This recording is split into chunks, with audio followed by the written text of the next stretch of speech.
Hello friends welcome back to my YouTube channel. আজি বায়োলজিৰ ওপৰত অৰ্থাৎ জীৱবিদ্যাৰ ওপৰত আন এটি ভিডিঅ' আনিবলৈ সক্ষম হৈছোঁ। তো বলক ভিডিঅ'টো আৰম্ভ কৰোঁ। আজিৰ প্ৰথমটো কোৱেশ্চন আছিল the smallest unit of classification, শ্ৰেণী বিভাজনৰ ক্ষুদ্ৰতম এককটো হৈছে ডেছ। ইয়াত খালী ঠাই পূৰণ কৰিব দিছে। এ নাম্বাৰ অপশ্যনটো হ'ল জেনাছ গণ, বি নাম্বাৰ অপশ্যনটো হ'ল ফেমিলি গোত্ৰ, সি নাম্বাৰ অপশ্যনটো হ'ল স্পেচাইজ প্ৰজাতি আৰু ডি নাম্বাৰ অপশ্যনটো হ'ল অৰ্ডাৰ বৰ্গ। ইয়াত শুদ্ধ এনচাৰটো হ'ব option C is the correct answer, species প্ৰজাতি। শ্ৰেণী বিভাজনৰ ক্ষুদ্ৰতম এককটো হৈছে স্পেচাইজ অৰ্থাৎ প্ৰজাতি।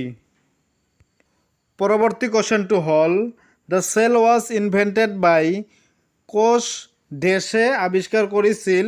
ইয়াত খালী ঠাই পূৰণ কৰিব দিছে। ইয়াত চাৰিটা অপশ্যন দি আছে। এ নাম্বাৰ অপশ্যনটো হ'ল ৰবাৰ্ট ব্ৰাউন, বি নাম্বাৰ অপশ্যনটো হ'ল ৰবাৰ্ট হুক, চি নাম্বাৰ অপশ্যনটো হ'ল লেমাৰ্ক আৰু ডি নাম্বাৰ অপশ্যনটো হ'ল এভি লিৱেন হুক। ইয়াত শুদ্ধ এনচাৰটো হ'ব option B is the correct answer, Robert Hooke. কোষ ৰবাৰ্ট হুকে আৱিষ্কাৰ কৰিছিল। আৰু এইটো কোৱেশ্চন আহিব পাৰে যে কেতিয়া আৱিষ্কাৰ কৰিছিল। 1665 চনত আৱিষ্কাৰ কৰিছিল, 1665 চনত আৱিষ্কাৰ কৰিছিল। ৰবাৰ্ট হুক কোষ আৱিষ্কাৰ কৰিছিল আৰু 1665ত আৱিষ্কাৰ কৰিছিল। পৰৱৰ্তী কোৱেশ্চনটো হ'ল deficiency of vitamin A causes, A ভিটামিনৰ অভাৱত ডেছ হয়। ইয়াত চাৰিটা অপশ্যন দি আছে। এ নাম্বাৰ অপশ্যনটো হ'ল ৰিকেটছ পয়া লগা ৰোগ, বি নাম্বাৰ অপশ্যনটো হ'ল স্কাৰভি, চি নাম্বাৰ অপশ্যনটো হ'ল এনেমিয়া অৰ্থাৎ ৰক্তাল্পতা আৰু ডি নাম্বাৰ অপশ্যনটো হ'ল নাইট ব্লাইণ্ডনেছ কুকুৰী কোণা। ইয়াত শুদ্ধ এনচাৰটো হ'ব option D is the correct answer, কুকুৰী কোণা। এ ভিটামিনৰ অভাৱত কুকুৰী কোণা বেমাৰ হয়।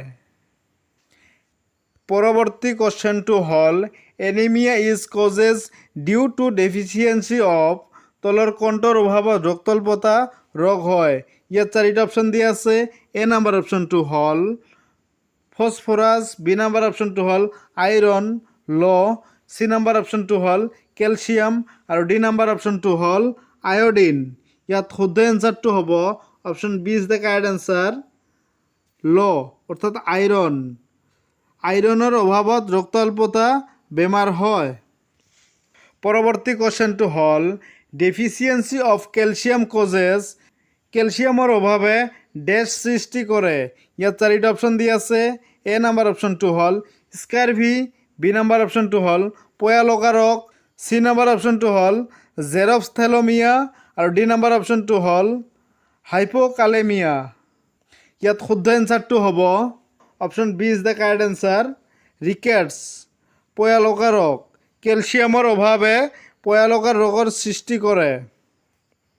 পৰৱৰ্তী কোৱেশ্চনটো হ'ল which of the following provides energy to the body, তলৰ কোনবিধে শৰীৰক শক্তি যোগান ধৰে। ইয়াত চাৰিটা অপশ্যন দি আছে। এ নাম্বাৰ অপশ্যনটো হ'ল প্ৰ'টিন, বি নাম্বাৰ অপশ্যনটো হ'ল কাৰ্বহাইড্ৰেট, চি নাম্বাৰ অপশ্যনটো হ'ল ভিটামিন আৰু ডি নাম্বাৰ অপশ্যনটো হ'ল মিনাৰেলছ খনিজ লৱণ। ইয়াত শুদ্ধ এনচাৰটো হ'ব option B is the correct answer, carbohydrate. কাৰ্বহাইড্ৰেটে শৰীৰক শক্তি যোগান ধৰে। পৰৱৰ্তী কোৱেশ্চনটো হ'ল what is known as the unit of life, জীৱৰ একক হিচাপে কিহক জনা যায়। জীৱৰ একক হিচাপে কিহক জনা যায়। ইয়াত চাৰিটা অপশ্যন দি আছে। এ নাম্বাৰ অপশ্যনটো হ'ল চেল অৰ্থাৎ কোষ, বি নাম্বাৰ অপশ্যনটো হ'ল মাইট্ৰকণ্ড্ৰিয়া, চি নাম্বাৰ অপশ্যনটো হ'ল ৰাইব'জম আৰু ডি নাম্বাৰ অপশ্যনটো হ'ল পলিমিটাৰ্ছ বহুযোজী। ইয়াত শুদ্ধ এনচাৰটো হ'ব option A is the correct answer, cell কোষ। জীৱৰ একক হিচাপে কোষক জনা যায়। পৰৱৰ্তী কোৱেশ্চনটো হ'ল the cell wall is made up of dash, কোষ গঠন কৰা দ্ৰব্যবিধ হৈছে।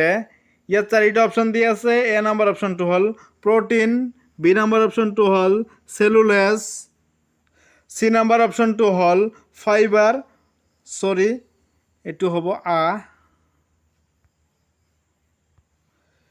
ইয়াত অলপ মিষ্টেক হৈছে, চৰি, ফাইবাৰ আৰু ডি নাম্বাৰ অপশ্যনটো হ'ল মেট্ৰিক্স, আধাৰ দ্ৰব্য। ইয়াত শুদ্ধ এনচাৰটো হ'ব option B is the correct answer, cellulose.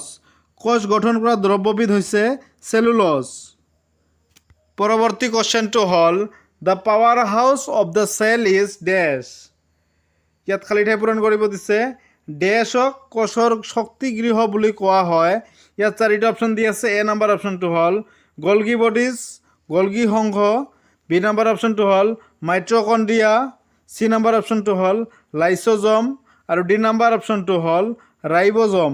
ইয়াত শুদ্ধ এনচাৰটো হ'ব option B is the correct answer, mitochondria. মাইট্ৰকণ্ড্ৰিয়াক কোষৰ শক্তিগৃহ বুলি কোৱা হয়। পৰৱৰ্তী কুৱেশ্যনটো হ'ল the process in which chloroplasts capture light energy and partly convert it into chemical energy dash. যিটো প্ৰক্ৰিয়াত হৰিতকোণাই পোহৰ শক্তি আবদ্ধ কৰি ৰাখে আৰু ইয়াক আংশিকভাৱে ৰাসায়নিক শক্তিলৈ ৰূপান্তৰিত কৰে, সেয়া হৈছে ডেছ। ইয়াত খালী ঠাই পূৰণ কৰিব দিছে। এ নাম্বাৰ অপশ্যনটো হ'ল গ্লাইকলাইচিছ। বি নাম্বাৰ অপশ্যনটো হ'ল ফটোচাইন্থেচিছ, সালোক সংশ্লেষণ। চি নাম্বাৰ অপশ্যনটো হ'ল ডাইগেষ্টেশ্যন, পাচন আৰু ডি নাম্বাৰ অপশ্যনটো হ'ল ৰেছপিৰেশ্যন, শ্বসন। ইয়াত শুদ্ধ এনচাৰটো হ'ব option B is the correct answer, photosynthesis, সালোক সংশ্লেষণ। যিটো প্ৰক্ৰিয়াত হৰিতকোণাই পোহৰ শক্তি আবদ্ধ কৰি ৰাখে আৰু ইয়াক আংশিকভাৱে ৰাসায়নিক শক্তিলৈ ৰূপান্তৰিত কৰে, সেয়া হৈছে সালোক সংশ্লেষণ প্ৰক্ৰিয়া। পৰৱৰ্তী কুৱেশ্যনটো হ'ল blood is a kind of dash. তেজ হৈছে এক প্ৰকাৰৰ ডেছ। ইয়াত চাৰিটা অপশ্যন দি আছে। এ নাম্বাৰ অপশ্যনটো হ'ল কানেক্টিভ টিস্যু, সংযোজক কলা। বি নাম্বাৰ অপশ্যনটো হ'ল নাৰ্ভাছ টিস্যু, স্নায়ু কলা। চি নাম্বাৰ অপশ্যনটো হ'ল এপিথেলিয়েল টিস্যু, আৱৰণী কলা আৰু ডি নাম্বাৰ অপশ্যনটো হ'ল মেস্কুলাৰ টিস্যু, পেশী কলা। ইয়াত শুদ্ধ এনচাৰটো হ'ল option A is the correct answer, connective tissue, সংযোজক কলা। তেজ হৈছে এক প্ৰকাৰৰ সংযোজক কলা। পৰৱৰ্তী কুৱেশ্যনটো হ'ল টেৰেষ্ট্ৰিয়েল অৰ্গেনিজমছ আৰ ফাউণ্ড ইন ডেছ। স্থলচৰ জীৱবোৰক ডেছত পোৱা যায়।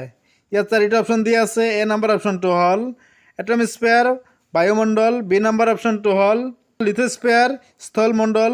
চি নাম্বাৰ অপশ্যনটো হ'ল হাইড্ৰস্ফিয়াৰ, জলমণ্ডল আৰু ডি নাম্বাৰ অপশ্যনটো হ'ল নান অফ দিছ। ইয়াৰ এটাও নহয়। ইয়াত শুদ্ধ এনচাৰটো হ'ব option B is the correct answer, lithosphere, স্থলমণ্ডল। স্থলচৰ জীৱবোৰক স্থলমণ্ডলত পোৱা যায়। পৰৱৰ্তী কুৱেশ্যনটো হ'ল aerial organisms are found in dash. বায়বীয় জীৱবোৰক ডেছত পোৱা যায়। ইয়াত চাৰিটা অপশ্যন দি আছে। এ নাম্বাৰ অপশ্যনটো হ'ল ইক'ছিষ্টেম, পৰিস্থিতিতন্ত্ৰ। বি নাম্বাৰ অপশ্যনটো হ'ল এটমস্ফিয়াৰ, বায়ুমণ্ডল। চি নাম্বাৰ অপশ্যনটো হ'ল লিথোস্ফিয়াৰ, স্থলমণ্ডল আৰু ডি নাম্বাৰ অপশ্যনটো হ'ল হাইড্ৰস্ফিয়াৰ, জলমণ্ডল। ইয়াত শুদ্ধ এনচাৰটো হ'ব option B is the correct answer, atmosphere, বায়ুমণ্ডল। বায়বীয় জীৱবোৰক বায়ুমণ্ডলত পোৱা যায়। Thank you. আজিলৈকে এইখিনিয়ে। ভিডিঅ'টো চাই যদি ভাল লাগিল তেনেহ'লে ভিডিঅ'টো লাইক এণ্ড ছাবস্ক্ৰাইব কৰিবলৈ নাপাহৰিব।